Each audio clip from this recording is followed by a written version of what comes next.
Women are the quiet architects of society, shaping its values, strength, and future from both the home and the workplace. A woman's role extends beyond any single title because she carries the capacity to nurture, influence, and lead in multiple spaces at once. When women are empowered through education, opportunity, and support, the entire community benefits. Their perspectives bring balance to decision-making, their empathy strengthens social bonds, and their resilience inspires the next generation to aim higher. Investing in women is not a favor. It is a strategy for building a stable and progressive society. I would say good afternoon to everyone here today. Because this speech was supposed to have been said about 2 hours ago. So while I say good afternoon everyone, I want to deeply apologize for having taken your time. But so far, I can say that a lot has been happening and we're not having any time, so it's all only because of the glory of God. So once again, good afternoon, everyone.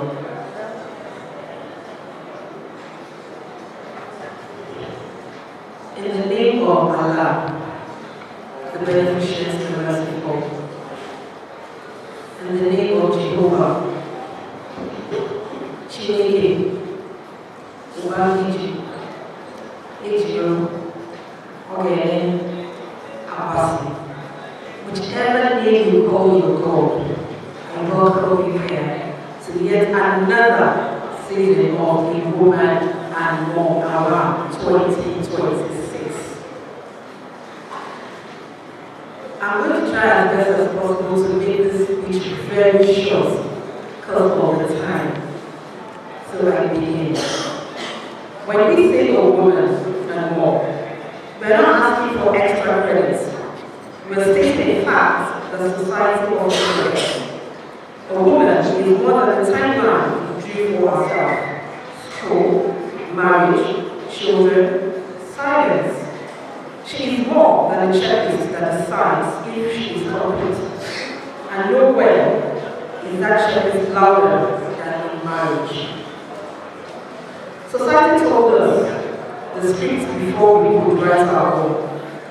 Marry before you are 30 or you have expired. Endure everything or you have failed. Be submissive, not ambitious.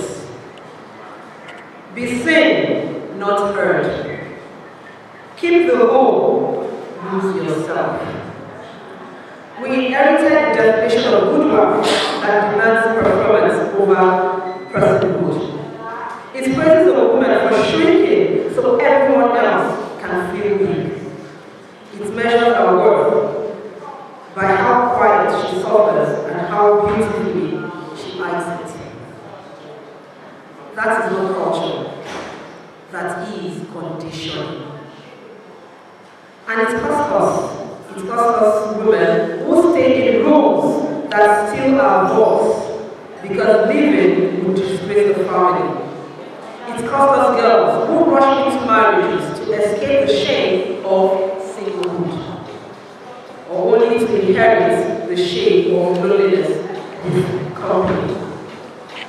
It costs us men who are denied true partnership because they were promised a servant, not a soulmate.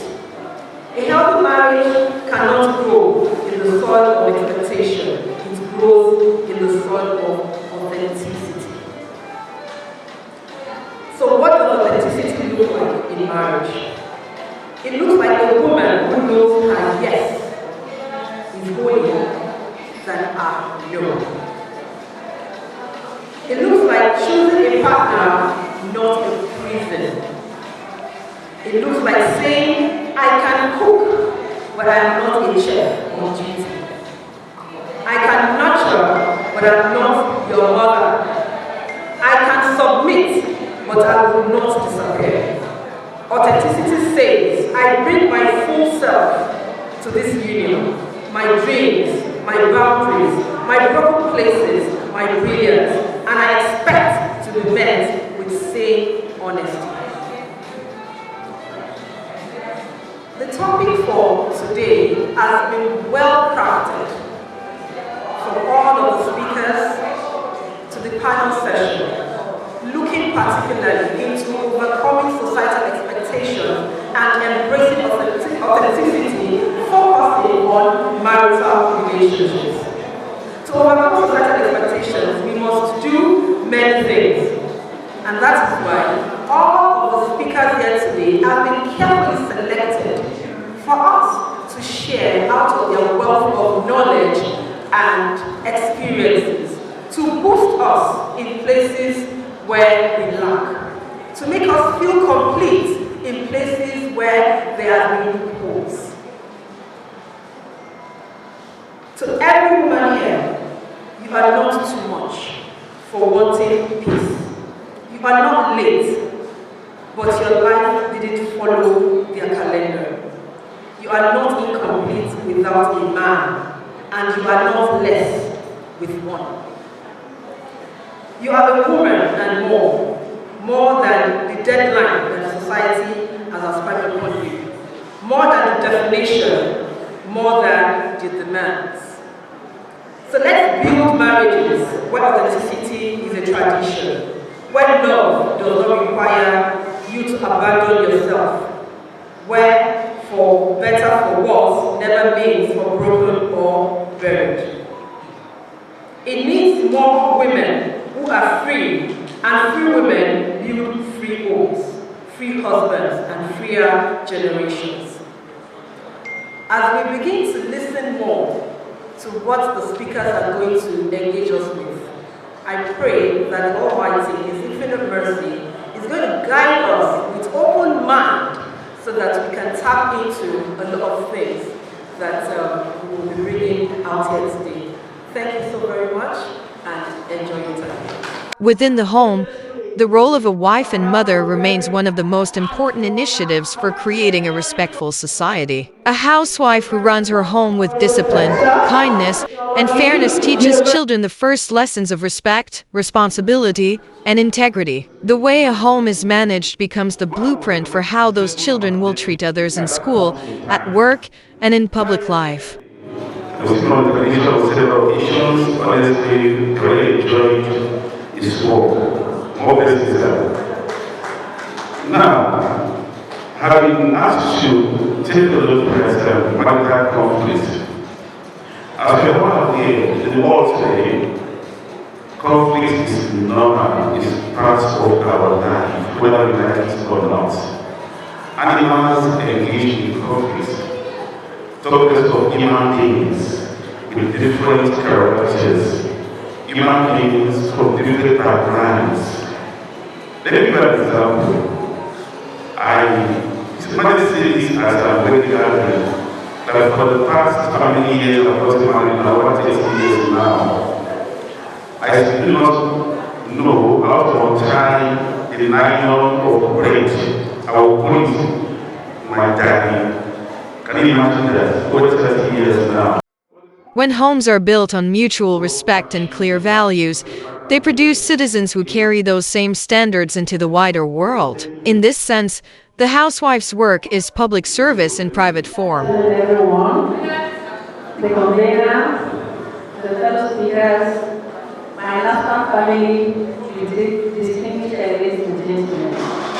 I am indeed delighted to be here. I'm highly honored to be invited to share my experience in terms of the marital journey with you all here. No man is an island of knowledge, and since morning I seated there, I've been picking one thing or the other from those who are spoken. And I hope at the end of the session, you also will be able to pick one of those things that will be beneficial to you in your relationship. To God be the glory. I got married in 1993. That was when I was in 300 level in the University of Lagos. I'm having one of my appetites here.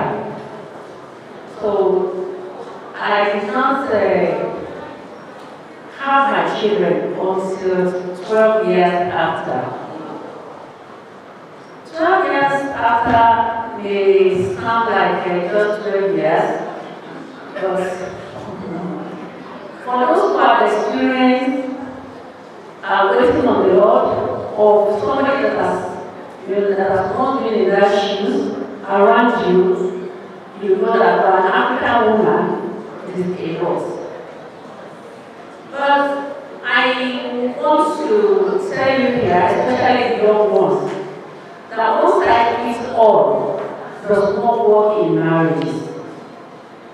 The fact that I experienced this in my marriage and applied this method does not mean when something similar happens to you, when you apply it, you also get the same Women who result. choose career paths bring a different but equally vital contribution. Their presence in medicine, law, engineering, education, business, and governance raises standards and broadens what is possible for young girls watching. However, career success does not have to come at the expense of family life. Women in the workforce should be supported by policies and cultural attitudes that allow them to balance work and family responsibilities without guilt or penalty. One of the best thing to actually take away from this event is the fact that the world is changing. The way we handle things yesterday is not the way we are handling it today. So, and one of the things that are missing in every home is frequent discussion. And from my own view of my profession, looking at the profession, what I do really risk. When you want to go into business, the very first thing you do is both parties discuss. So if you want to marry, why don't you have discussion as to those areas that are pertaining to what you are going into? Parenting, finances, properties. Have discussions. How do we address it? Property, how do we register it? You know, the more we talk, the less cloudy those topics will become. The more light you have on those things. So one of the best things I'm taking out of here is discussion. It's missing really. Most times people just do it at the surface level. It goes beyond that. And it's not just a one-off thing. It should be an annual thing. Okay. The next year, review what you did last year that you did right, the ones that you did wrong, and then you move forward from there. Okay. So a lot of people have this God forbid attitude, but then what about those things happens to? Is it that God is not on their side? So time and chance, happens to everybody. And leaving things to chances is really the beginning of bad things to happen. So the more we embrace discussion, deep, consistent discussion, the better it is for the home. Flexible work arrangements, accessible childcare, and shared responsibility at home make it possible for a woman to excel professionally while keeping her home stable and warm. I have 3 months. For end of that story, but she command refused to end. She be more than the sugar inside their tea, more than the what I'm saying be. She be soft for inside ocean, and the ocean herself. Obìnrin kì í ṣe kékeré.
Alhaja Ganiat Omowumi Babalola, the National Women Affairs Secretary for Nasrullah Elifati Society, NASFAT. Thank you very much. Whatever any human being wants to do in life, you should not leave God out of it. The first important thing is to have good relationship with your God. So once that is well established, you'll be guided in your choice of spouse. When you are now well guided, when you have your spouse, love genuinely. When you love genuinely, every other thing should fall in place. And you also try to make sure that you understand the person that you are going into relationship with. You play fairly when it comes to the love relationship. When you are fair in your own deal and you have a good relationship with your God, it will always pave way for opportunities for you. It is neither here nor there. You see, the one side fits all does not work in relationship. So at times, the issue of economy, there is no way you can rule out the issue of finances in the homes. And that is why we are telling our girls, make sure that you are fully prepared for marriage. See yourself like a man. A man will be able to, when you get married, you take care of yourself, you take care of your wife and the children that you are going to have. If you are also in that position that you have a financial power, you will not be expecting too much for a man. That is not to say that you go and marry somebody that is not responsible. When you see a future in a man, even if it is not materialized in that, definitely this guy has potential. Go into marriage and you grow together. So, and you also need to be patient. The issues most of our young women are having is the issue of comparison. Because my friend is in this relationship, my own too should be like this. You are not, you are not designed in the same way. I believe you understand.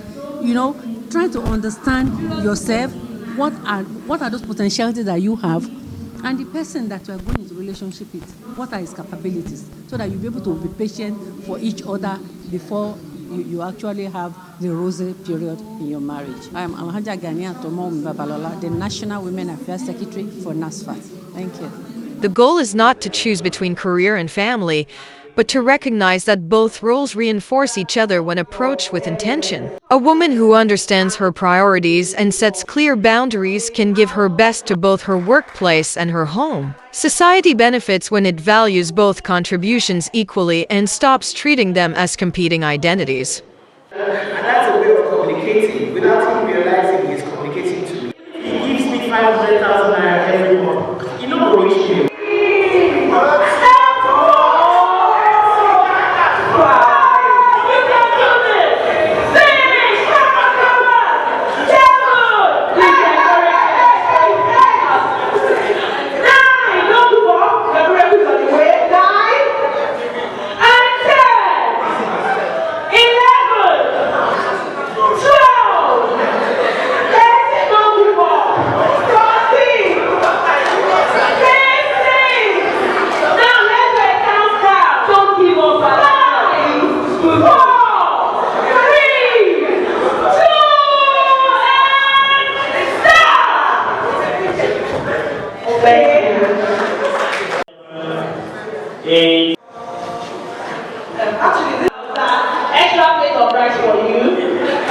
My name is Kosi Malabi, the MD of Abdat Express Travels Limited, Lagos here. Well, what I discussed is about marital discourse, the way out, resolving marital discourse, marital issues as well, conflict generally.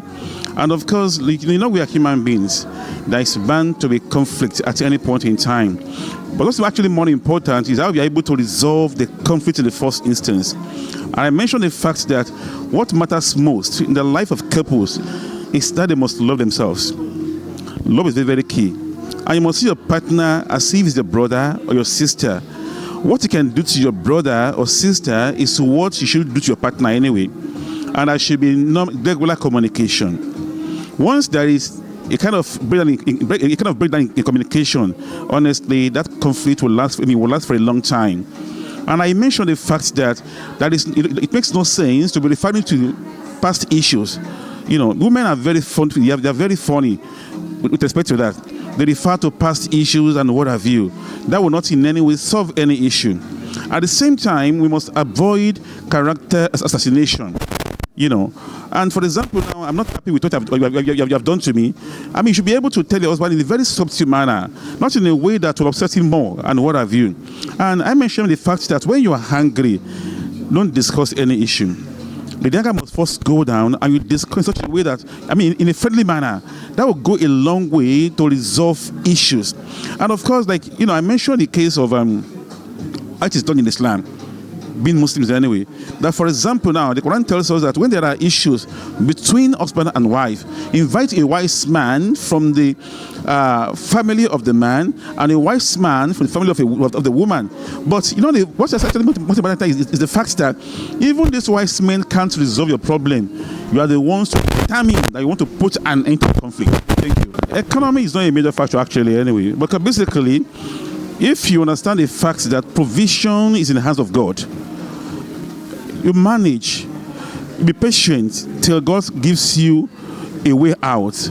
You see, if you are patient with your partner and you are hardworking and you are prayerful, I'm very sure you get there. My name is Raja Kose Malabi. Thank you. How many? Four. How many? 4, 5, 6, 7, 8, 9. 9. Who are going to 9? You.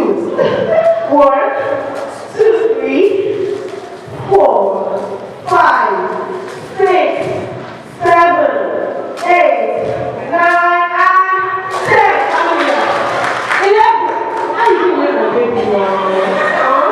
I think so. Don't worry, I think so. I think so. Let's take a round of applause for them. Golden planning good food for life. All right, let's big teacher. Marry your baptist to your, but then you're going to be baptist too. Don't be baptist too. When women are respected as leaders at work and as nurturers at home, they create a cycle of respect that strengthens families, workplaces, and the nation as a whole. A good society is built when women are free to be both. Norbert Young, actor. Marry your good friend. Be friends with your wife or your husband. Tell the truth to each other. Quarrel freely. Make up freely. Do not be too proud to say you're sorry when you are wrong. That's what I'm taking away from here.